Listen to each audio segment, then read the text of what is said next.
lecture in the series SNU-IIC Lecture Series, India and the World. Today we are, first let me apologize for this delayed start, but it was good that we got a little bit delayed because Dinesh wanted to make a point about the traffic in Delhi. I was delayed in the BRT. So I'll just quickly introduce the chair and the speaker. The chair is A.K.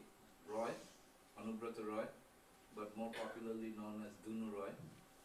He is an IIT trained chemical engineer with 4 decades of experience in rural and urban development with specific focus on environmental issues. He has worked extensively. He has worked extensively in the field of environmental planning, research and education. He has been associated with FREA, India in Mumbai, Shadol Group in Madhya Pradesh, People's Science Institute in Dehradun, and the Worldwide Fund for Nature in Delhi. Our speaker today, Dinesh Mohan, he is also an engineer, retired as Professor Emeritus at the Transportation Research and Injury Prevention Program, or TRIP, at the Indian Institute of Technology, Delhi. This is interesting because SNU is a multidisciplinary university. And here you see that this is a lecture series organized by the School of Humanities and Social Sciences, who have given space to 2 engineers at the same time.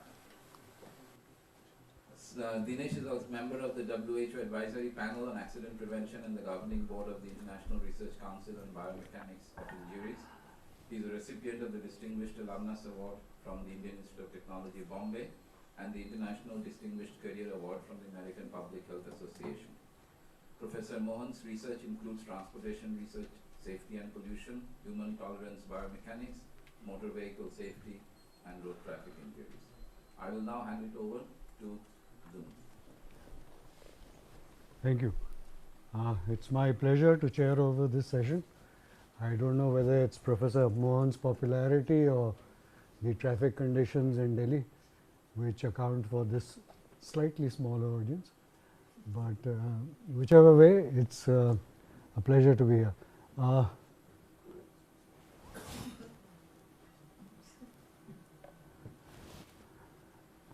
As we all know, Delhi is going through a very bad period of traffic congestion, pollution, and clearly there's something amiss in the planning and the policies that have been set in place. So we are counting on Dinesh to tell us today what is wrong, what is the root of the problem, the odds and the evens of this problem, and whether there's a way out. So I'll turn it over to him. But before that, many of you have a gadget like that, and I would entreat you, it might be hidden in your bag, in your pocket or in your purse. Please take it out, please put it on silent, and let's move ahead. So Dinesh, without further ado. What I'm going to do is focus on the theory, and partly because when anything is complex, very complex, then theory becomes even more important. It becomes even more important when technology is controlled by human beings. It's much easier to design a rocket and send it to space, and it works, even if India sends it out, because there are no human beings involved once it takes off. Among many things that we do, urban issues are about the most complex, because in a city like Delhi, 18 million brains decide what to do, and some 3 brains in the government decide what not to do. So 3 brains can never win against 18 million brains unless those 3 brains think about those 18 million brains as human beings. Because of the situation, Dipankar suggested I should start with the odd-even formula. So I've had to reject about a third of my lecture to include this part. When we talk about complexity, it becomes very important to understand that when human beings and technology interact, it becomes more like a painting. And so a painter paints a painting, and everyone who looks at that painting gets their own meaning out of it. And it's the people who decide, who look at that painting, whether the painting is good or not. Similarly with the symphony orchestra, all of them involve emotion, expertise, and colors and sounds mixing harmoniously. The important part is that in this complexity, there's a huge amount of expertise involved with a great deal of emotion, and I would say perseverance, and lifetime of work. When we get to complicated issues in life which involve technology, we forget that. We just think that if you just improve one part of the system which is technologically oriented, you'll solve the problem. It's like saying, I'll just get a better quality of paint, red paint, and the painting will be better. Or I'll get a better saxophone, and the orchestra will play better. Or according to today's way of doing things, I will tell the orchestra participants that I'll fine you if you don't do well. So the problem is that none of those things work. But the way we are operating today is I'll fine people. I'll bother people. I'll not let them do what they want to do. I'll increase the fines. I won't let them move. No, that's not the way a good painting or a good orchestra works. And then we also think emotions are not involved. Good scientists are deeply emotional in their work and in what they do. And they devote their life. If Amjad Khan said, I'll just work for a year on the Sarod and become a good player, none of you will believe him. But we think anyone can come in and become a technical or a scientific expert on a complex issue after 1 year or 2 years. Most of the people, since I'm going to talk about international theory, most of the people I'll quote have spent their lifetimes doing the same thing. And they've changed what they do slowly, and it has done dramatically as the world changes. The situation we face today is what you see on the screen is of bad and horrible pollution. And we start comparing Delhi to Singapore, to New York, and so many other cities which are on the coast. If you want to compare Delhi with any other large city, we'll have to compare us with landlocked cities. Because landlocked cities, air, and what it happens in those landlocked cities is very different from cities on the coast, or with very, very large rivers around them. The problem is that when we look at traffic, we think of it as just moving one place to another, but actually traffic has a huge amount of effect on our health. Something which we face all the time is road traffic injuries.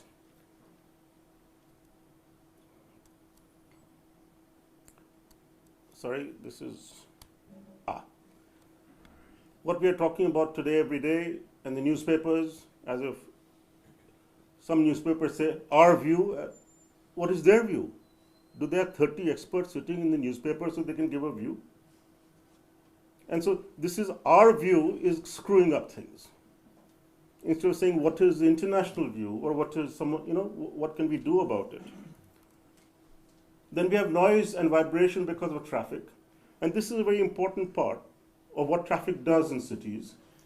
For example, just the economic part, we know from studies done in Europe and the US that property values, for example, along roads which have a lot of noise are lower than those which don't have that much noise. And the other effects. Of course, we get very upset at congestion, but that's the least of the problem. Sometimes congestion is a market response to a place being good. The reason places get congested because that's where people want to go. So that's a market response. You should be really happy that a place is congested. If it is not congested, no one wants to come there. So the question is, if that's the market response, what do you do with that market response? And so what do all these things do together? They reduce your lifespan. They increase social exclusion. People who live, we know now from studies in Europe and the US that children who live on very broad streets have fewer friends. And so they grow up in life not having friends. Old people who live on broad streets are more depressed than old people who live on narrow streets. Noisy streets give children less sleep and old people less sleep, so old people have bad health and children do less well in school. The blood pressure goes up with noise. School performance goes down. We know allowing for equalizing for incomes, that children who live on heavily trafficked and noisy streets do worse than children who live on narrow streets and quieter streets. And of course, obesity goes up as you use cars more and more, and this is from Ian Roberts' book from the London School of Hygiene and Tropical Medicine, as that as car use increases, the average fatness of people goes up. So the US has the fattest people in the world. And what's very interesting is, as car use increases in every country, obesity increases. For example, in Japan, obesity is increased, though their obesity is about the least among rich countries, but there also with car use, obesity increased. So that has a major negative impact on health. Now, none of this is particularly new. This is from about 60 years ago, 70 years ago in London. And you can see traffic jams, congestion, etc. are a very old thing. Things haven't changed that much. And so it's even more interesting, especially for people in Delhi to know, is that a central lane for public transport is also 80 years old. We are pretending in Delhi as if putting buses in the middle is something new. Efficient public transport has always been in the middle of the road. And this shows how well informed we are, how well informed Times of India is, how well informed Mr. Chandan Mitra is about traffic. So, coming back to the pollution in Delhi, how do we calculate what is causing pollution in Delhi? There are two approaches of finding out what's happening. One is bottom up and one is top down. I'll do the bottom up first. Bottom up is a source inventory that you take everything which causes pollution. So you have vehicles, gensets, bulldozers, cooking sources, power plants, brick kilns, fires, road dust, etc. Then you find out how many of those are there in your city. That's what's very interesting is we don't know how many vehicles are there in Delhi, and I'll come to that. We don't know at all how many gensets there are in Delhi. We don't know how many bulldozers there are in Delhi. We don't know the exact emissions from cooking sources. We know power plants, how many there are, and we know roughly what they emit. So that's one of our more certain calculations. Brick kilns, no one has talked about, except my colleague Butikunda, and I'll come to that. Fires, we say we don't burn this, don't burn that. We don't know how many fires come out in the evening. Then we say, you're not allowed to burn wood or leaves. Then what is your chowkidar going to do? Do you give him a heater to spend the whole night? So this idea of Supreme Courts and other courts and administrators just allowing edicts that you shan't do this, you won't do that, without finding a solution, that's why it doesn't work. Road dust, that's a very rough calculation. So if you look at the rightmost column, we have very rough estimates for all this. And the second method is chemical analysis of particulates. What you do is you collect particulates in a sampler. And this is a very sophisticated procedure where you heat the filter paper to 600 degrees centigrade, so you get rid of everything which was there before. Then you collect the particulates. It's not easy doing that because they get saturated. So if you keep the same filter paper in the machine, in the sampler for 2 days, it gets saturated. And then you take them, then you get a low value because for 1 day it doesn't collect any more particulates. So you have to have a very good idea when does your filter paper get saturated so you can keep replacing it. Then you take that filter paper, freeze it until you can analyze the particulates, and it's a sophisticated way of analyzing the particulates. And what you do is that you look at all the chemicals in the particulates, the chlorides, nitrates, sulfates, etc., all the different kinds of carbons, and all the trace elements. then what we do is we have some idea on what produces what combination of these different kinds of carbons and trace elements. And it's all right, if this group of trace elements is in these particular number of particulates, that comes from internal combustion engines, this comes from wood burning, this comes from power plants. No one in India at present can do this easily because the 3 units which were donated the equipment, they stopped working after 6 months. So the people who have done this recently have to send the filter papers frozen to the US or the UK to have it analyzed. So as of today, there are only 2 reliable studies on the estimates. One is from bottom up, which is the first one, and second is from top down.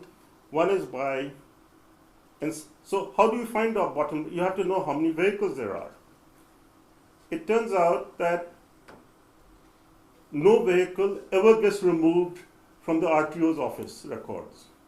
So the number of vehicles in India and in Delhi, in every other city, is a cumulative number for the last 50, 60, 70 years. Because it's not possible to have 9 million vehicles in Delhi. There are only 3.5 million families, which means 3 vehicles per family in the poorest country in the world. I don't see how any sensible human being can believe that number. So what we did is we went and sampled, we took petrol pumps randomly, and we sampled vehicles coming to them, got the age profile, you know how many were sold last year, then you do a calculation. So you find out in Delhi, motorcycles, motorized two-wheelers, are 45% of the official number. And cars are 51% of the official number. And to find out if this is true, we did a study in Visakhapatnam, Rajkot, we get similar numbers. So very roughly, the total number of vehicles in Delhi is half the official number. And all the numbers which have been calculated for emissions bottom up have to be wrong because they take the official number. Then what is the ages of vehicles? Now we know that from the sample we know the number. So 68% of the cars in Delhi are less than 5 years old, and 26% are less than 10 years old, and only 1% is more than 15 years old. And here we are so excited about banning vehicles more than 15 years old. You just get rid of 1% of the vehicles which some retired IAS officers, honest IAS officers own. So, and which hardly do 200 or 300 kilometers a month. So this is again a way of punishing people without improving anything. And everyone is excited about it. So based on these numbers, then Professor Guttikunda went out and found out what's happening around the city, got the exact locations. Just look at the number of brick kilns surrounding Delhi. These are these black dots. So actual survey has been done, which is possible now by looking at aerial photographs, where the power stations are, etc. And based on that, we start modeling. Now, this is all based on rough estimates because no one in Delhi knows what a vehicle emits. Can you believe that? The numbers we have for vehicular emissions are what was done when they were tested, not what they are doing on the road. No one knows what a CNG bus emits. No one knows what a CNG auto emits. So what we have to do was take numbers from when they were tested, and the models are broad, what happens with age as they age, and you change those numbers based on aging. So Professor Guttikunda did that, and this is what we get. That as far as particulates are concerned, 2.5, two-wheelers emit 8%, four-wheelers 19%, and three-wheelers 1%. What's interesting about this is, every day you read in the newspapers, some famous people being quoted in the newspapers say, motorcycles emit more than cars. Absolutely unscientific. So this is the best estimate. I won't even say this is absolutely accurate, but it's the best estimate available in Delhi today. And what we are not completely ignoring is nitrogen oxides. Nitrogen oxides are not produced by the fuel used. Nitrogen oxides are produced when you heat air, because there's nitrogen in the air and oxygen in the air. When you heat air, the two combined make nitrogen oxide. And when nitrogen oxide goes up in the air, it forms nitric acid. It also forms particulates, and it's terrible for you. What's very interesting is that nitrogen oxides are produced by buses, three-wheelers, and heavy vehicles because they're running on CNG. Is anyone talking about what CNG is doing? They don't produce particulates, but they produce much more nitrogen oxides than petrol vehicles. So does diesel. But only diesel is focused on, not CNG, because CNG is a magical solution which Delhi did. We can't talk about it. So that's what we have to do, is to go out and measure what's happening. So these are the two problems. So what you do then is, so there are these two estimates, Bhutti Kunda's estimate and Pallavi Pant, who's only done the chemical analysis up to now. We are told there's a IIT Kanpur study which the government commissioned. The Delhi government got that report 2 months ago. It's not being released. It's secret. Can you imagine something which the people have paid for from tax money is secret? Why is it secret? We can't get it out. We contacted the professor in IIT Kanpur if we could have a copy of the report. He said no, because the Delhi government has said to keep it secret. Someone has showed me a table. The IIT Kanpur report also supports these numbers, and that's why it is secret. And it's a government report commissioned by the government. So how can you take decisions when reports are kept secret? My suspicion is the IIT Kanpur report is pretty good, because I think they've done both the calculations, the chemical and the bottom up. So what happens now?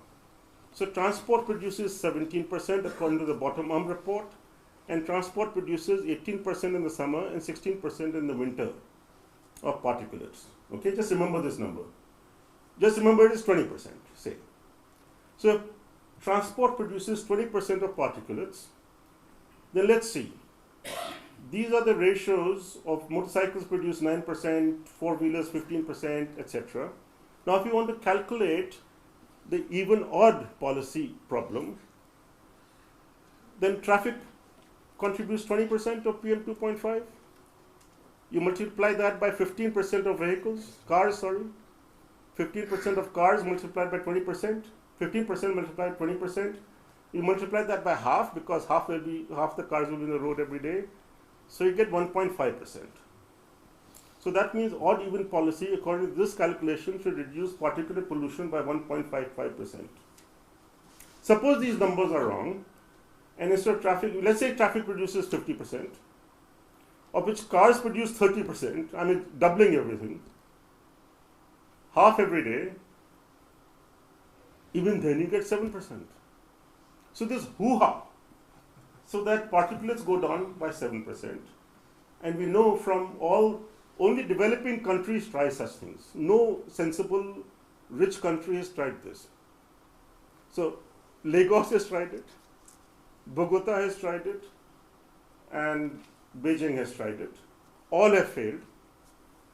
It's not used in Lagos because everyone got 2 number plates. More people bought more motorcycles because it's cheaper to buy a motorcycle than a car. So everyone had 1 motorcycle and 1 car. So you kill more people when you buy another motorcycle. In Beijing, they could do it during the Olympics because everyone went out of Beijing anyway for the Olympics. And after that, they only use that when they have a scare, like these days. So they've done it on 3 days in the last 2 weeks. In Bogota, they tried it during rush hour, it didn't work. Then now and then they keep trying it, but it has not been. So it's not really been successful anywhere in the world.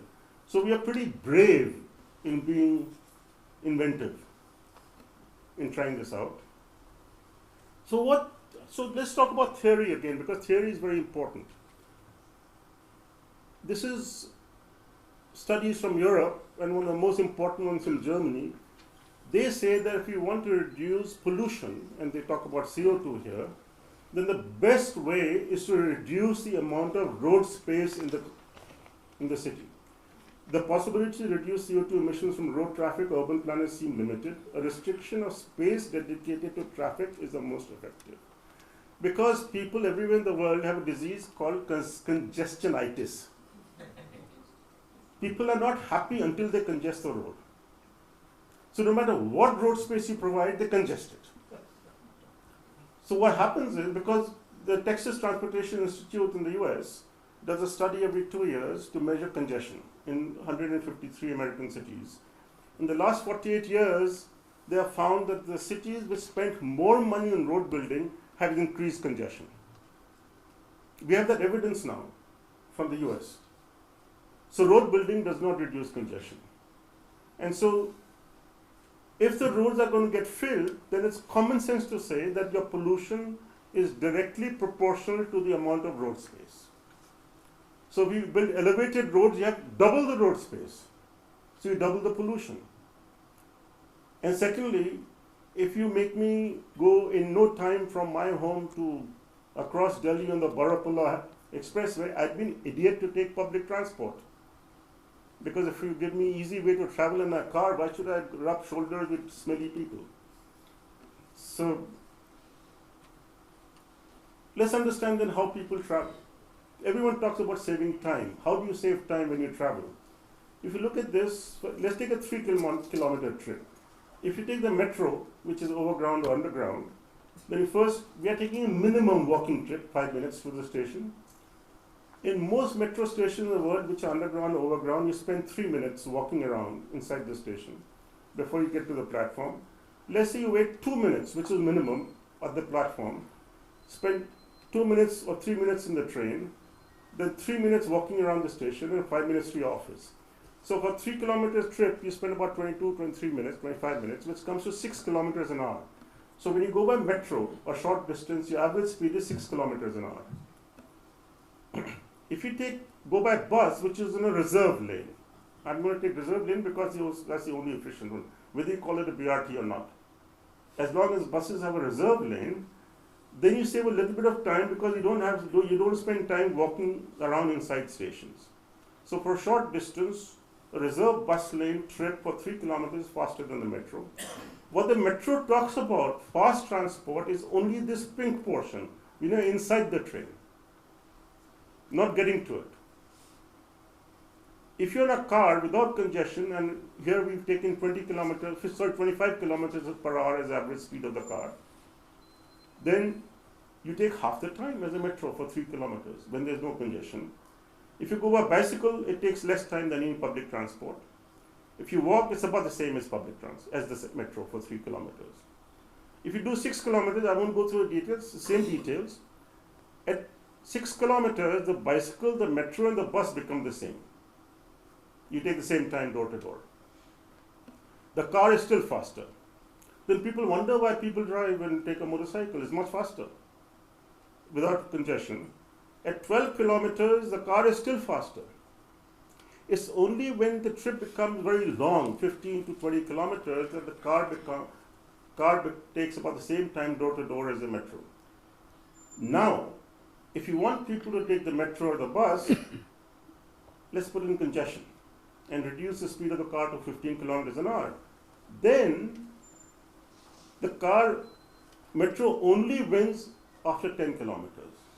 That's why in Delhi, vast majority of the trips on the Delhi metro are more than 15 kilometers.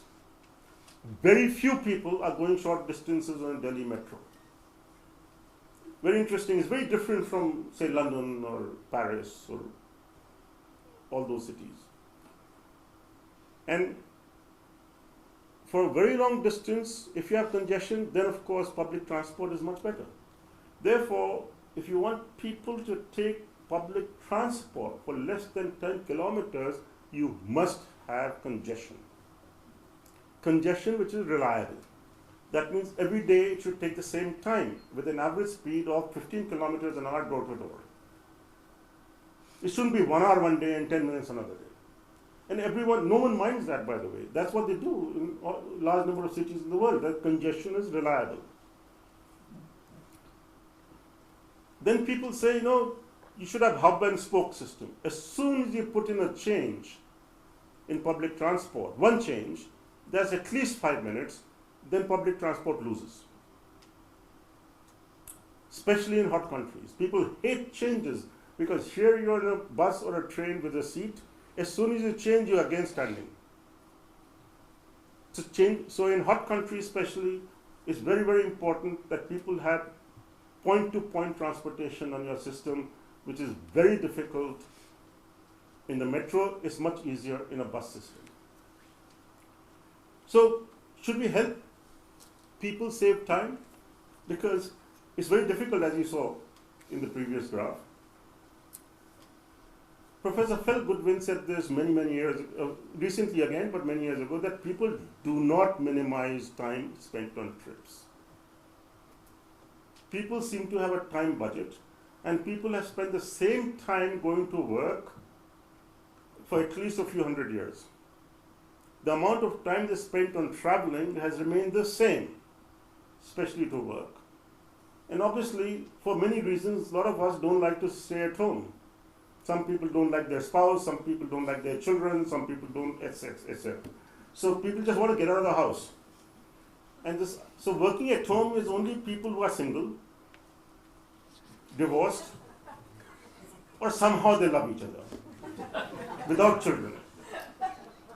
So this is Professor Knofaker's study of dozens of countries and cities over time.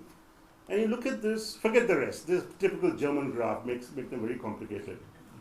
This is the amount of time traveling. And this is poor countries, this is rich countries. So income makes no difference, and time makes no difference. This is over the last 70 years. So you see, amount of time spent remains the same across incomes and time going to work on trips. This is solid evidence. This is from MIT, same information from, despite the rather rough stability, travel demand characteristics influenced by all kinds of travel budget, etc., show strong regularities across space and time. What's very interesting is these are work trips, which remain the same across incomes, etc. These are school trips, which remain the same. The only thing which seems to increase a bit with income is leisure trips, spending more time on leisure trips. Therefore, if no one is saving time, no matter what you do, what the people do is if you give them faster transport, they live further away. So since they're not saving time, why help them? You design your city so that people use slower modes of transport and live closer to work, since they're not going to save time anyway. Same thing with trips. All our studies which are produced to make more roads and etc., how trips will increase, there's enough evidence that the number of trips per day per person remains constant over the last 1 million years. And this is about 3 trips per day per person averaged over a population. Because trips are for a purpose, except very few people who go out doing nothing for a trip.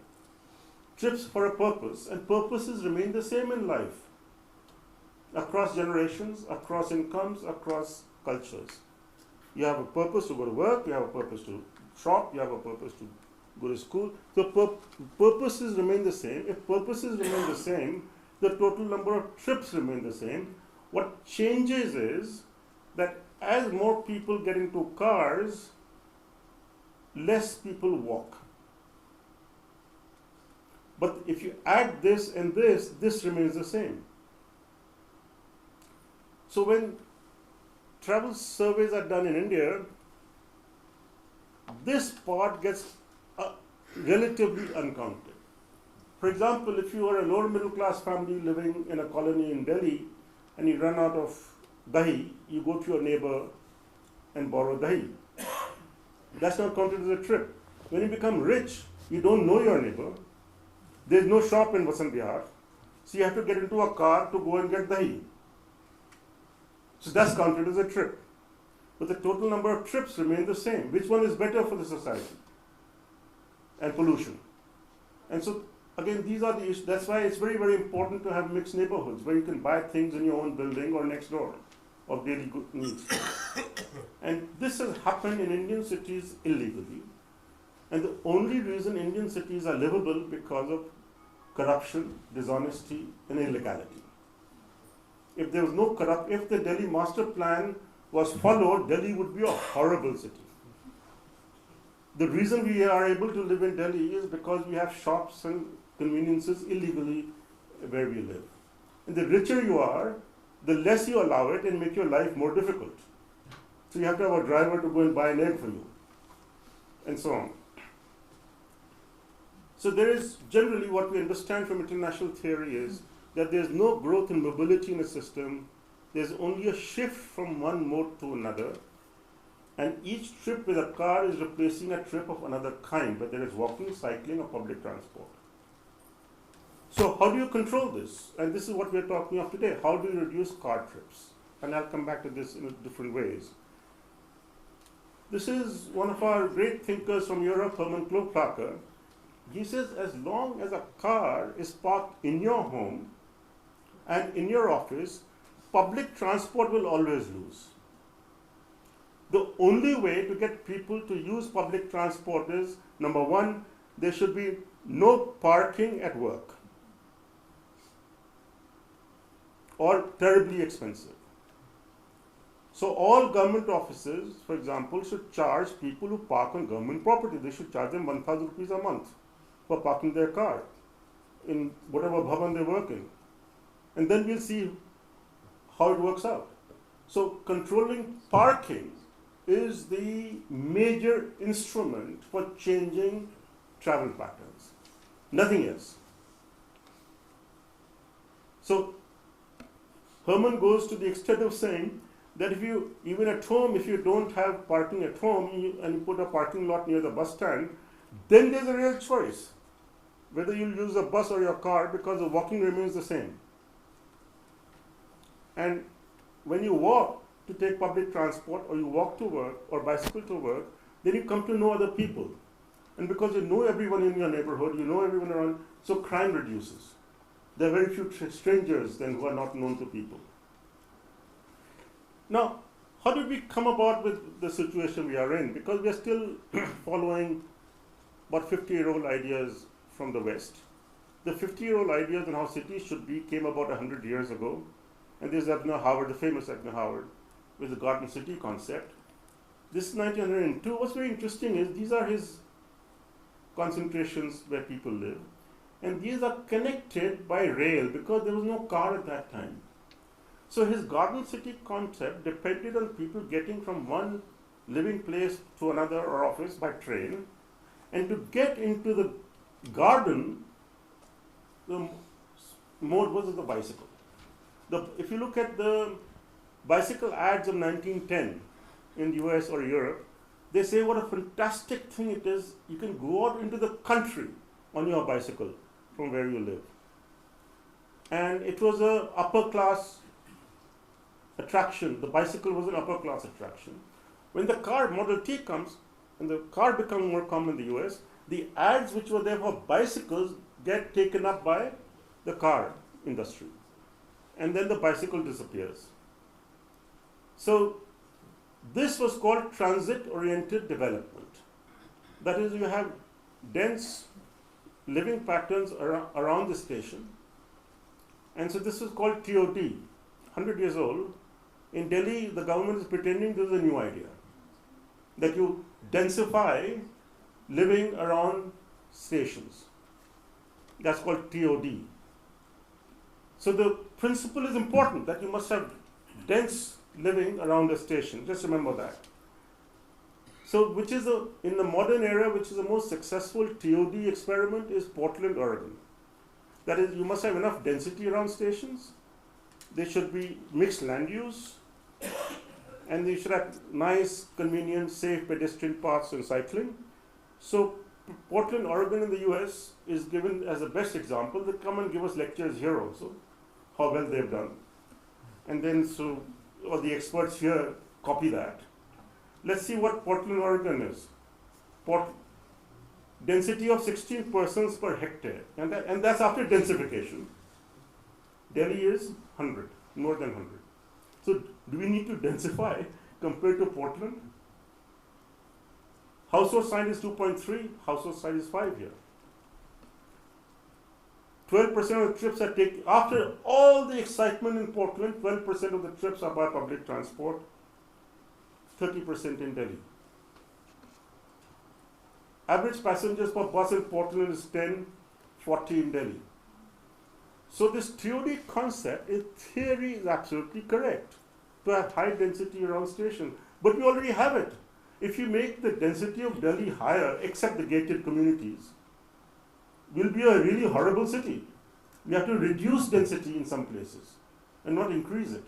You can put an efficient bus line on any artery in Delhi without doing any study, it'll be full.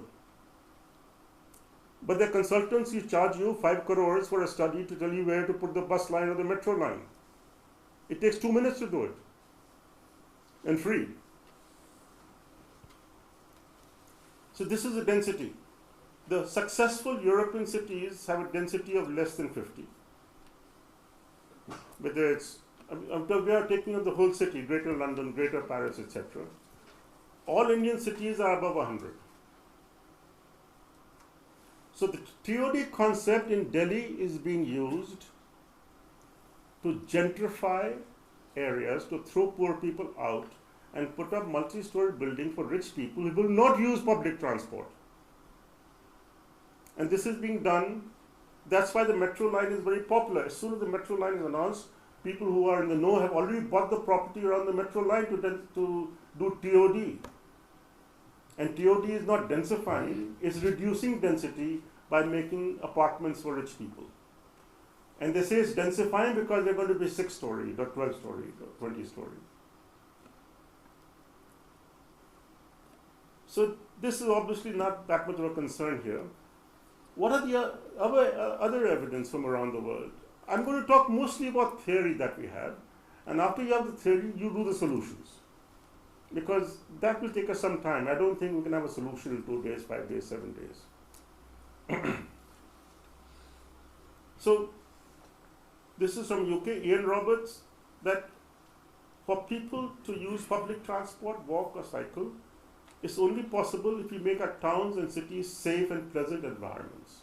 Safe both from crime and from road accidents. You have wonderful pavements and sidewalks in Johannesburg, much better than Delhi. But most of you will not take a bus or a metro in Johannesburg because before you reach the bus, someone will take off with your watch or whatever else. So it's very, very important that it's just not the concrete or the design, it's also the atmosphere on the road which makes people take public transport or not take public transport. If women are going to be leered at and teased and comments passed, they are not going to take public transport, no matter how good the sidewalk, no matter how good the bus or the metro, if they have a choice. So there are other issues besides technology which make a difference. It's the same from everywhere. This is from India. Safe facilities are terribly important. From Chile, that pedestrian flow spaces should be designed first according to safety. These are all studies in the last 10 years. This is from South Africa, that clear from child independent and scholar travel data that if walking is to be promoted among children, safer environment is required. So therefore, safety becomes a precondition, safety from crime and safety from road accidents. And safety from crime, not from CCTV cameras at all, because CCTV cameras only help you after you've been robbed. The issue is that you should not be bothered in the first place. So CCTV cameras are helping Israeli security agencies who should be helped, and so on. And you can see, you can go to any exhibition these days, security agencies doing an amazing job without security improving. So what do we do about roads? And here is again Philip Goodwin from University College London saying that 50 years ago the axiom was, which we still follow, that we first forecast how much traffic we'll have in the future, then we build enough road space to accommodate it. And this is what you get. What this does is destroys a city and makes it even more crime prone and even more car loving. And therefore, Phil goes on to say that it was also the axiom that resulted in a grievous mistake, like the destruction of the heart of some of our city centers to make room for urban motorways. I argue that solving congestion does not depend on building more roads. But we do our children no favors if we confine them to the car-dependent mobility. And I think our grandchildren will wonder what took us so long to correct this. So how do we promote safety on our streets? There's a group there which is the Crime Prevention Through Environmental Design, CPTED, which does not have a chapter in Delhi, I think. Sorry, in India, there's some architects here. Does CPTED have a chapter in India? No. It's a worldwide movement which is saying how just design of streets and buildings reduces crime. And it's a worldwide movement. And the main thing is that people on the street should know that some people might be watching them. And this is why bus transport is terribly important and taxis are terribly important, because if bus drivers and taxi drivers are not harassed by the police and they're friendly with the police, then they also inform the police that this is happening here, this is happening somewhere, and the criminals, potential criminals know that. So except organized crime, the rest of the crime reduces. So you have to have eyes on the road, as James Jacobs said 40 years ago, 50 years ago. While the Delhi master plan was being presented in Delhi in the early 60s, giving us zoning, James Jacobs in New York was saying, same time, there should be no zoning and there should be eyes on the street. Amazing. Same country, one group of experts in Delhi gave us a master plan which is absolutely wrong. At the same time, there was James Jacobs in the US saying that this is wrong. But we followed the wrong one. And so we are somewhat better off because we can't follow it legally. So what does this say then? CPTED people say there should be no boundary walls. So if you go to most civilized countries, well, not civilized, nice living countries, I won't call it, countries where people feel safe, the local white people feel safe, is they don't have boundary walls, except the billionaires. Ordinary people don't have boundary walls. No wide streets, except the main boulevards. No gated communities. No high medians on the road. No hiding places on the road for criminals. And a great deal of human activity on the road. So when we go to Paris, we are so happy that there are cafes on the sidewalk. People sitting and having cheese and wine. But in Bombay or Delhi, we want to get rid of them because Golgappas can't compete with cheese and wine. Or Bhelpuri. So because Bhelpuri doesn't smell as nice as, well, I shouldn't say cheese, but at least wine. But, so this deep inferiority complex among all of us. That cheese and wine on the street is all right. But Bhelpuri is not. And the Supreme Court says you can't do it. You have to package it so it becomes even more contaminated with bacteria. So what are these theories again of how a street should be built? I won't spend too much. Basically, you can see that these are all balconies. So streets are narrow and they can look out on the street. All stores have clear windows so that the people on the street know that people from inside the store can see them, and that reduces crime. And this we have automatically in India, not automatically, we have through organic development, because these people inside our upper class, they don't care. So we have street vendors on the street who do the same job. So you notice, if you just walk around Indian cities, in the old presidential cities like Mumbai, Kolkata, and central Chennai, ground floors are shops. And there's a sidewalk. So you don't have random crime in those parts of the city for the same reason. You come to our system here where you have setbacks of buildings and boundary walls. So the street sidewalk is completely isolated. For example, Lutyens, Delhi.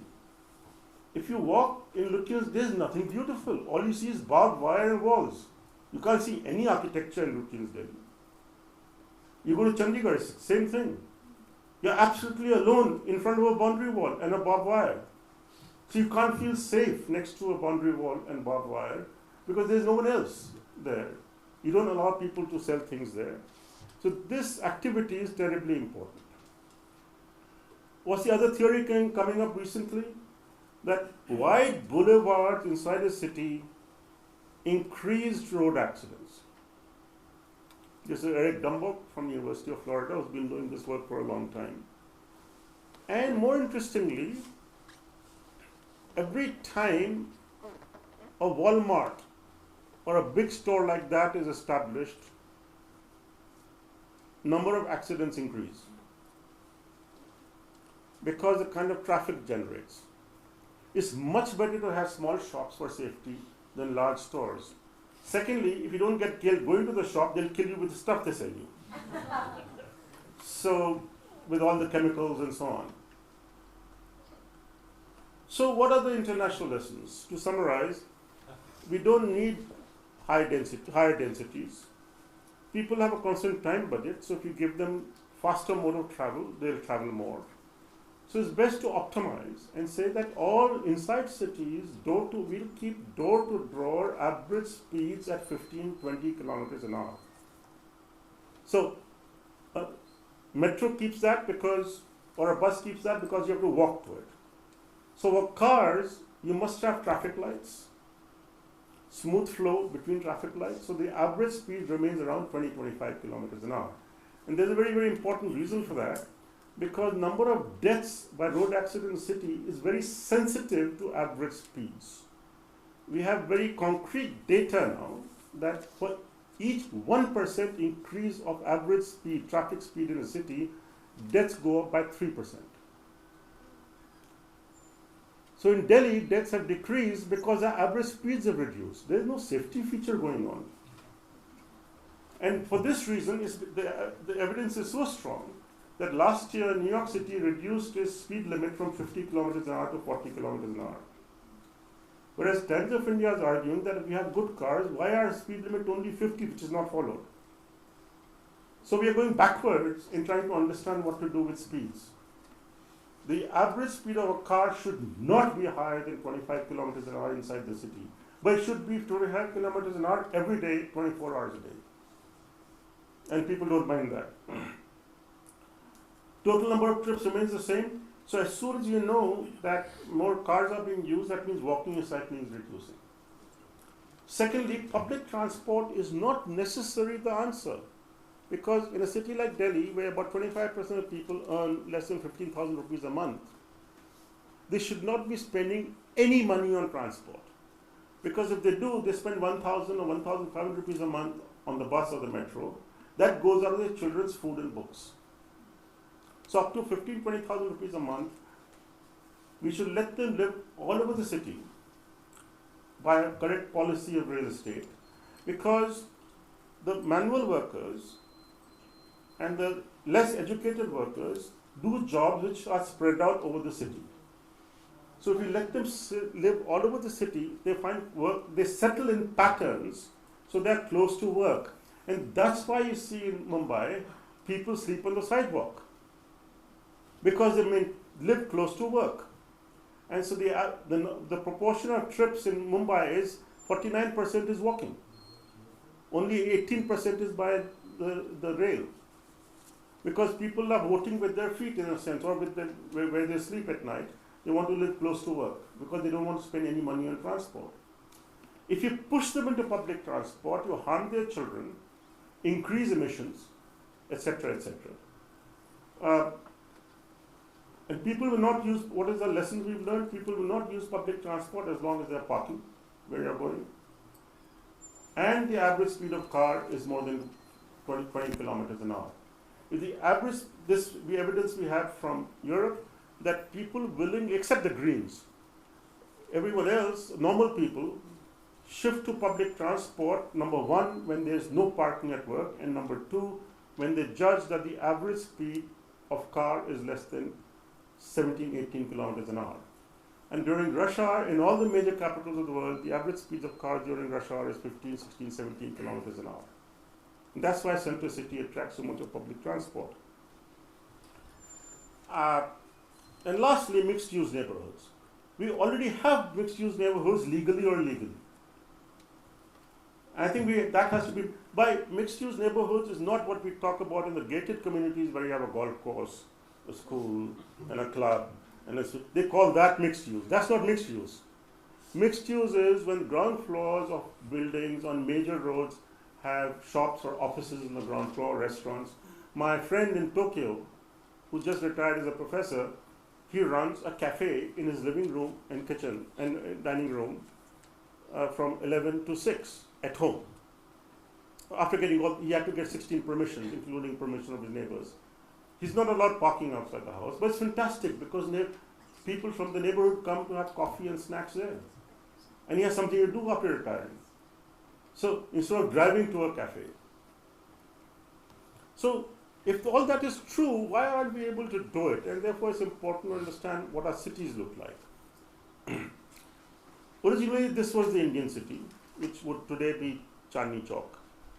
And this is true of all Indian cities, the old city, which has been neglected for the last 200 years and therefore filthy.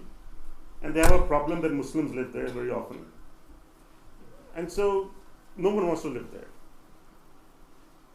So since the Brits didn't like this dirty city where the natives lived, the black people lived, so they established a new city, which in Delhi is called the Lithium City, but it is in every district headquarters.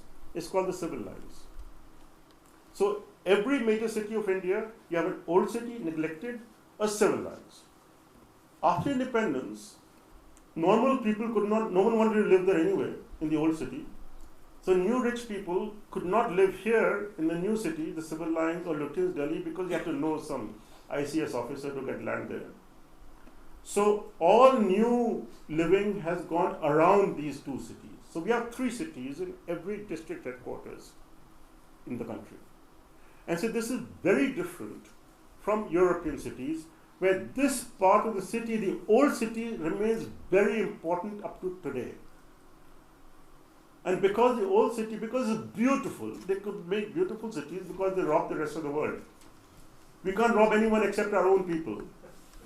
So we can't make beautiful cities. We've tried very hard. We've robbed enough of our villagers. But even then we made ugly cities out of that. So no one wants to live here in the old city. You can't live in Lutyens, Delhi or in the civil lines. So everyone is settled here and all the businesses have come up around the railroads and roads leaving out of the city. So you have a large number, you see the number of business centers in a city like Delhi. So all these triangles are business centers. And that decides how traffic moves. In the old European city, a huge number of people go here. And that's why the metro works. Because everyone is pushed into the center of the city.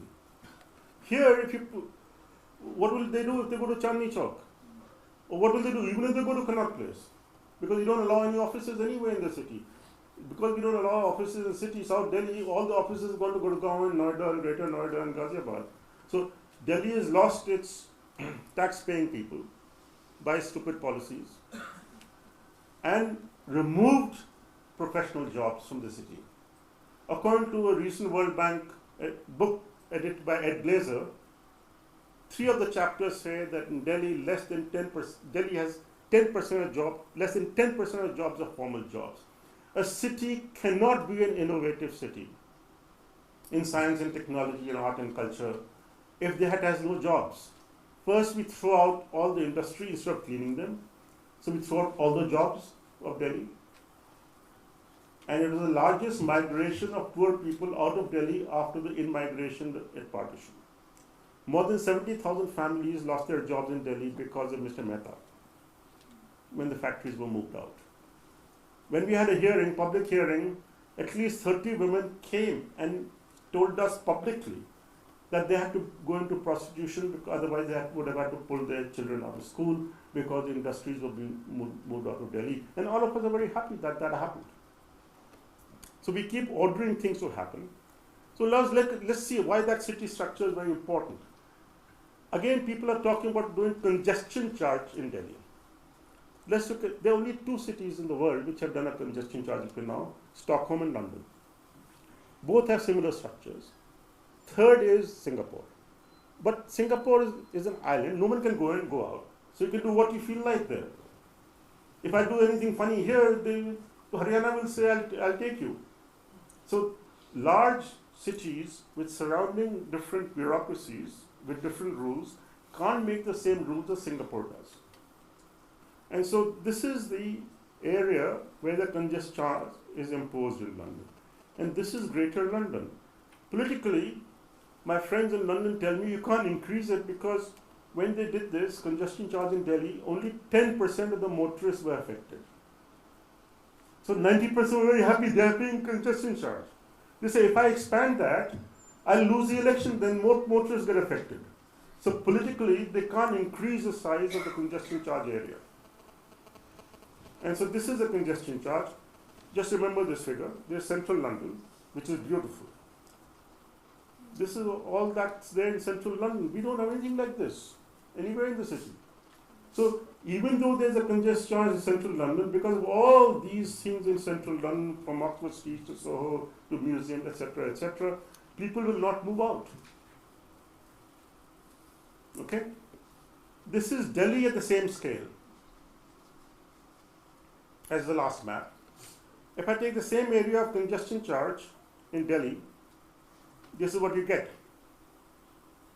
And this is Connaught Place in Old Delhi. Suppose I do a congestion charge, before that, just before I left my office, I got the congestion map of Delhi from Google Maps. So you can see all the roads where you see red, those are where you have traffic jams. So if I do a congestion charge here, will it affect you? They'll just move their offices to Gurgaon.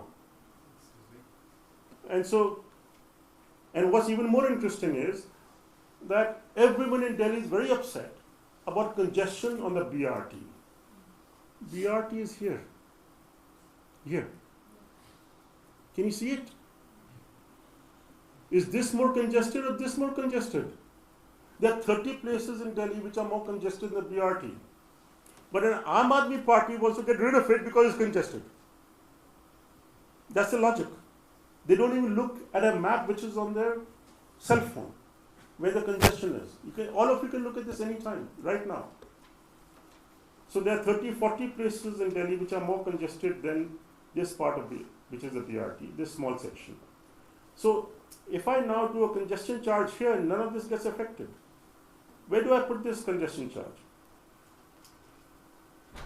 Therefore, for cities like Delhi, which have multiple business districts, bidirectional flow, congestion charge will not work. What will work is parking charges. What will work is use charges.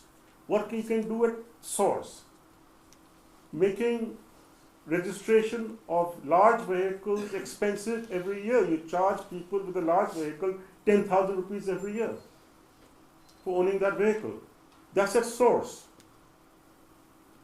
And so you have to see the logic and theory of what's happening. Now let's look at how people are moving around in Delhi. There are no good numbers, but this is from recent studies of household surveys. So about 50% of people walk in Delhi, if you take all trips. Cycle is 5%, car is 7%, if you take all trips, including walking and cycling. So you can see cycle is slightly less than car, motorcycles is 11, bus is 17, metro is 3.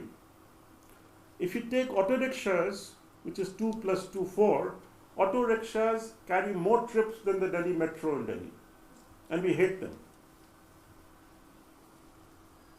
So unless you have your numbers, you can't make policy. But the problem is, even in the last 40 years of working in these issues, I shouldn't say single, in 40 years about 3 bureaucrats have come to us to ask what's happening. Others you have to go and tell. If you go and tell them these are numbers, that's academic. If it's academic and useless, then you shut down IIT. Why are you wasting your money? Really, I mean, it's a waste of everyone's time to have these institutions if you are so useless. So, but forget bureaucrats, CEOs of large companies also don't want to listen. They say, I know. Don't I? Well, that just told me 3 days ago. You're giving me these numbers. Don't I have eyes? I can see. How can you have 49% walking in Delhi? Everyone is driving, he says. So if this is the attitude of the educated people, if you want to call them educated, who can't believe numbers, you have a serious problem. This is Greater London. Very interesting. Car use, 32% trips. And we keep talking about these cities as if they're much better than us. Car use in London is 3 times us. Bus is 16%, metro is 9% and rail is 10%. So that's about 19%. And bus. So public transport use, walk is much less in London. Car is much more in London than Delhi, car use, which tells us something, that even after we provide a huge amount of public transport, if people have money, it appears under the present theories of how economics and cities should work, it's very difficult to control car use. It's not easy to reduce it at all, with your fantastic transport systems. So we try to look at what's happening in India. These are our estimates. People are saying there's no public transport. The reason people use private transport in Indian cities is because there's no public transport. These estimates of calculation show that if you just look at this, we have included autos, which are mostly route autos. They're not private. They run on routes in all cities of India. If you count them as public transport, then all your public transport trips are usually more than 25% in all Indian cities. Car trips are less than 10% in all Indian cities. So public transport use in Indian cities is 3 times more than car use. And walking and cycling is more than 50% in all Indian cities. I know why Madurai is so low. This is just an estimate. It may not be. So just remember these numbers. Public transport in all Indian cities is more than 30%. Car use is less than %. Walking and cycling is more than 50%. Now let's look at European cities. Car use is more than 50% in most European cities, which have good public transport. Public transport is less than 20% in most European cities. Only those European cities have low car use, like Stuttgart or Amsterdam or Frankfurt, when walking and cycling is high. If you look at Leeds in UK, which has high public transport facilities, car use is still very high. So just providing public transport will not reduce car use. What seems to reduce car use is walkability and cyclability, safe. Because it does 2 things. If walking and cycling becomes safe for everyone, then you voluntarily take short trips yourself, walking, cycling. Secondly, because walking and cycling becomes safe, more people take public transport trips. So walking and cycling is a precondition for changing the situation. Bogota, everyone talks about Bogota. This is car use in Bogota over the last 30 years, in spite of BRT and everything else. It has increased recently. In spite of what is happening is, originally this was BRT here. Since nothing was changing, and these are what they call collectivos, the private buses. So they got a ADB, American Development Bank project, to change collectivos into formal systems. So that's what they've been doing in the last 15 years. So the collectivos are shifting to formal bus transport. But car use is not changing much in Bogota. And this is just motorized trips. But if you look at buses, what's the difference between Bogota and Delhi? Car ownership is 2.5 times Delhi. But bus presence is also 2.5 times, 3 times Delhi. Delhi can't get buses because of CNG. Because there is no demand for CNG buses in the world or in India. Because you can't provide CNG in a city unless there's a pipeline. So unless there is a demand for 10,000 buses, CNG buses every year, no manufacturer will produce them. And that is why after Delhi went to CNG, Delhi has not been able to acquire buses. Because I've talked to the manufacturers, I know them. They say, are we stupid? Are we going to put up, suddenly Delhi needs 5,000 CNG buses next year? Am I going to increase my capacity to 5,000 just for 1 year? So they're going to keep their CNG capacity to 500 to 1,000 buses per year. So there are unintended consequences by focusing on specific technologies. What you should focus on is performance, that your fuel bus shall not produce these emissions. If diesel can't meet it, they won't do it. But don't say CNG. Because you are saying now I won't get the buses now. Because CNG buses have no resale value. So increase the price of operation. Same thing with taxis. If you have a CNG taxi, it can't go to Agra. So they can't make money. That's why half the taxis in Delhi, just look at your taxi stand near your neighborhood, half the taxis are private number plates. So on 1st of January, I wonder what will happen. Your taxi population will reduce by half. And the reason they're illegal is because of CNG. Same thing with buses. So large number of buses which operate in Delhi operate with non-Delhi number plates because they don't want to be CNG. Because it's an expensive operation. This is talking about cars. Everyone wants to copy Singapore in controlling the number of cars. Surprise. Singapore ownership per capita is much higher than Delhi, in spite of all the controls. The number of cars in London per capita is 4 times Delhi. These are latest numbers. Taxis is very interesting. If you count autos as taxis, then Delhi has a very high number of taxis, which makes sense. That when fewer people own cars, if taxis are affordable, you have more taxis. And because we have this fantastic, efficient taxi called the three-wheeler, which pollutes less, keeps red zone space, doesn't have accidents according to our numbers, it's about it's a God's gift, whatever, if you believe in God, it's a God's gift to humankind that we have this three-wheeler in India. And that's why you see this large number. Now, if you just look at motorized trips, this is very interesting. Just focus on car trips. This is motorcycle and car, personal trips. Delhi, this is Singapore. With all their public transport, car trips are still half of motorized trips. Same as Delhi. Public transport in Delhi and Singapore is the same. Total share of motorized trips. So once we know these numbers, let's look at another comparison. London, same thing. Car trips are half of all motorized trips. So Delhi is no different from London as far as motorized trips and public transport trips are concerned. Only difference is walking and bicycling trips, which we have more. So which one is better for the environment? Therefore, what that tells you is that if you want to improve our environment, the first thing we have to do is change our refineries and go to the cleanest fuel in our refineries at source. Instead of bothering everyone, you just bother the refinery owner. And you just have to pay 1 rupee a litre extra to do that.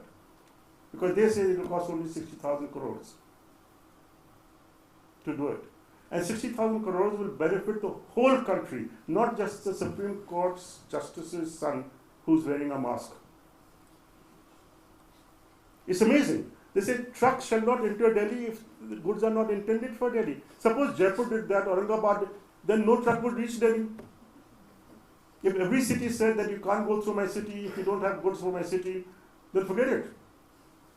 They say they inaugurate a bypass to Delhi, and the Prime Minister does that along with the Transport Minister and along with the Chief Minister, then now all the trucks will bypass Delhi, which will be very good for Delhi. Guess what they say in the next breath? The Prime Minister. He says we are going to make very nice colonies and shopping centers along this road.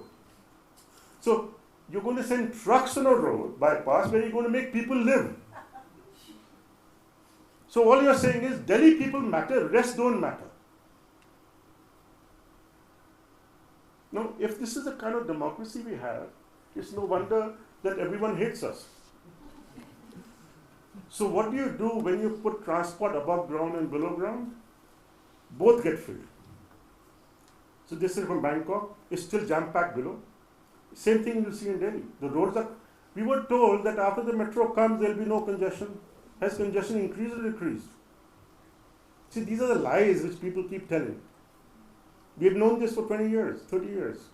that congestion is not reduced by providing metros. You may provide metros for increasing supply if you need it. So elevated roads, road widening, none of it helps. Surface transport is the best because less energy consuming. And one-way streets, this is from London now, Peter Murray, who's one of the better transport planners, say one-way streets increase your distance of travel by 30-40%, and therefore pollution increases by 30-40%. One-way streets become faster, so you have more accidents. So one-way streets reflect the dominance of the car and the failed go-faster policies of traffic engineers. We've done a study of American cities, this is our work. Cities which have more wide proportion of wide roads. So these are cities which have low proportion, wide roads are black part. Cities which have a higher proportion of wide roads have much higher accident rates. So once you build a city with wide roads, you have decided that you want to kill more people. This is American data. Cities, one of these cities is Chicago. One of these cities is Dallas. Dallas has a very high rate. Chicago has a very large number of narrow streets compared to Dallas. Another advantage, this is a study from Garrick and Co. at Yale, that when you have large block sizes like a colony, or smaller block sizes like this one, smaller block sizes have a much higher use of public transport. And it makes sense, because if you have a large colony or a large institution like IIT, to go to the bus stop you have to walk a kilometer from a long distance. So you have a larger probability of some man bothering you. The longer you walk, the more chance of bad people meeting you. So you have to have small blocks. And that's why cities which have wide roads, that means wide blocks, speeds increase, accidents increase. When you have small blocks, more junctions, less accidents, easier to walk to buses. And therefore you can say that Dwarka is modeled on wide blocks, wide roads. It has to be a disaster. It's a given. This is just comparing London and Delhi. How city, actual area devoted to road space is somewhat similar in London and Delhi, except that the blocks in London are much smaller than Delhi. So this is a large colony. You don't see any such blocks in London. Every road in London is used, though they make sure you can't go fast. So what happens is, when you have large blocks, so the buses operate on this road and this road. So the bus routes are far away from each other, whereas this is the distance between two bus routes in London. So obviously they'll be used more. So I have an IIT, if you stand in front of my main gate, and if you're going to go to Kutub, or if you want to go to Hauskas village, you can walk in 5 minutes, but you can't do that. You have to go 3 kilometers around our campus. And because of that, you're screwing up the whole system. Similarly, with gated communities and large colleges, we lock up all their gates. So out of 10,000 odd kilometers of roads in Delhi, we only use 1/3. 2/3 of the roads are used for parking inside institutions and colonies. They are not allowed for movement. Whereas every single road in London is allowed for movement. So large blocks, wide arterial roads, long walk to the bus, less use. Dipankar also said I must say something about smart cities. I don't know what it is. Here's the definition from Europe. If it makes sense of it, tell me after 2 days. It has everything in its brother in it. And today they've announced the smart city in Delhi is going to be Connaught Place. If Connaught Place becomes a smart city, does it help you? Can it be replicated? We've become too fond of technology. Without thinking, can a Dalit or a Muslim find it easier to rent a home in a smart city? Will the person who works for us find it easier to live in a smart city? There is no mention of people in the Ministry of Urban Transport smart city plans. Even worse, it's going to have a CEO of a special purpose vehicle. So all ideas of democracy are thrown out of the window. So CEO who's not responsible to public. There should be politicians in charge of cities who are elected. Even IS officers may want to get a job there, but even people who run a city should be appointed by the city, who have regular positions there for 4 years.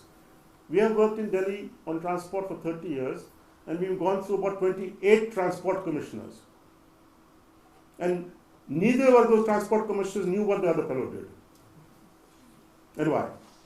So you can't run a city when no one knows anything, or is interested, or can, for that matter, because no expertise in his office or memory. So this is the problem. We've got into this situation where we want this violent society. And we think we can improve it by putting CCTV cameras, computers, gadgets, and call them smart cities. We actually have to move to a place where people like each other, where bureaucrats and people like each other, and don't keep punishing each other and having raids on them, etc. The issue is, how can you run a society where every single I'll send you to jail, one offense, I'll take your license. No country does it. So this threatening business cannot make a city work. A city has to work because people want to live with each other. And therefore, basically, I'm not interested in a smart city. I'm interested in a city with a soul, a heart, which has compassion at all levels. Unless we do that with knowledge in the background, I don't think we'll be able to pass fine. And since I have a chairman here, I'm going to put your favorite slide on the screen, which is a street is not for movement only. It's a social space. We already have that in the sense, where else in the world do you see people brushing their teeth in their dressing gowns on the street? It's fantastic. The street is a social space where people meet, especially in a poor country, because most people home inside are confining and horrible. They have to come out on the street. So this is what a space is for work, trade, occupation, etc., etc. And unless you do that, you don't have a livable city. And so you have to decide what kind of a city you want. For example, by having these large medians, and there's a serious problem. Here's a woman standing on the other side of the road. And I suppose all of you are decent people here. If you were standing on this side of the road and you saw someone bothering her, what will you do? Or what could you do? You can't cross the road. Even if there's a policeman, he has to rush in his car 2 kilometers to make a U-turn and come back. No wonder problem with women is so high, because we have designed our city so that no one can be helped by these kind of structures. And unless we start thinking about this, other issues will not be so easy. So to end, this is a warning given by the Panta. Nice city. A nice city would be one if we can say yes. So I won't mention it. Can my granddaughter or my grandmother? So to end, at any time, what should be a city? Nice city. A nice city would be one if we can say yes to this question. Can my granddaughter or my grandmother cross the road alone at any time of the day? That's the fundamental test of a good city. If you can say that, and therefore, yes, then you have a good city. Almost all roads should not be more than. If the answer is no, I don't care what else say. Because that's the fundamental test of a good city. That's what you get. What it is. And therefore, almost all roads should not be more than 24 meters wide. That's why most roads in civilized cities, in a pedestrian signal, that's what you get. A pedestrian signal gives you maximum 30 seconds. In 30 seconds, you can't walk more than 24 meters. That's why most roads in civilized cities are 24 meters or less for traffic. The rest is for pedestrians and cyclists and trains. Gated communities are the enemy of civilization. No gated communities is difficult to do. Mixed neighborhoods, that's decided by free enterprise. City blocks less than 700-800 but meters gated square. Communities are the enemy of civilized cities. Door-to-door speeds around 15 to 20 kilometers an hour. That's mixed neighborhoods, we've already discussed this. City blocks less than 700-800 meters square. Equal opportunity, and all what this will do is Door-to-door speeds around 15 to 20 kilometers an hour. That's your solution. Eat what they want, live where they want. Most public and transport meet on the where they want. surface. And equal But opportunity. And Dr. all Bhakti, what this from will do is it this, will give equal She's opportunity been writing for on all this to for a long loiter, time, especially where eat what women they are want, concerned. live where And they she has want, been saying and meet each other that where if they want. men have the freedom to loiter, why But not us? Dr. Fatke from TIS, Women she's should be been allowed writing on to this hang for a around long on time, the street. especially where women are concerned. But also, they And should she be has been able to saying hang around on the street that if and loiter. men have the freedom When they to feel loiter, like why not Not us? just for going from one place to another. Women And should when be allowed women to can hang loiter around on the street. That's when you have a Not good allowed city. to. They should be able to hang around on the Thank street you. and loiter when they feel like, not just for going from one place to another. And when women can loiter on the Well, in street, his usual that's when we'll style, have a good city. Dinesh has been provocative and Thank you very much. controversial. And this talk was titled Thought Experiments. I guess you didn't realize you would be experimenting with your thoughts. So now we have a little time and we'll take questions, comments. We'll take 4 at a time. Yes, Vijay. Just a minute, I think you need a mic. My name is Vijay Habibullah. And you mentioned the fact that over all these years, only 3 bureaucrats have approached you and asked you for your advice and then not implemented it. But They tried. Sorry? You tried. Okay. At present, you have a chief minister of Delhi who is an IIT graduate. That's pretty. Have you, wouldn't he be, and he is in fact seeking to address the issue, though you say in the wrong manner. Is it not possible for you to use your IIT thoughts to convince him to follow the solution that you have to offer? Just a minute. Any more comments? IIT thoughts. Yes. The first mic. Please introduce yourself also. My name is Rajnikant. I'm Father. We live in South Delhi, Shiv Nadar area. And the biggest problem we face, sir, is that within a and I'm not sure if you live in that area, within a 1 kilometer radius, we've got 4 metro sections in the area. 4. And a biggest being built in our area. And what happens, sir, is that every time they build a metro, they make the road narrower. So when you go from like a 3-lane road, you're becoming a 1-lane road. That's one. Number 2, the biggest problem we face in our area, sir, is people can park their cars on the pedestrian pathways. So there's no way for a person who's walking, just simply walking, not avoid the traffic. Because they're either getting hit by incoming traffic or they're getting hit by traffic, which is backing up. For a person. Okay, I'll take one more. Yes. I'm from Dwarka. I've been there for the last 12 years. Inside Dwarka and getting in and out of Dwarka are 2 different worlds. I'll take one more.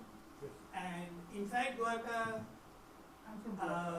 the roads are probably the widest inside Dwarka in any colony in Delhi. In and out of Dwarka, and the footpaths are mostly clean. Inside Dwarka, I mean, unused and taken over by anybody, including pedestrians.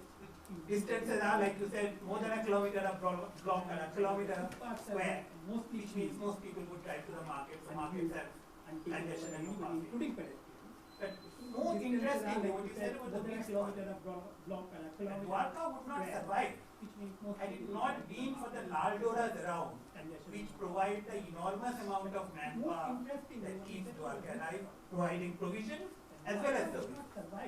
Whereas that is something we completely ignore, like you said, that we completely compartmentalize and separate as if those villages of the Laldoras shouldn't exist or don't exist. That is something we without them, Dwarka would not have survived in the condition it is. We completely compartmentalize and separate as if those Can we just come back to you?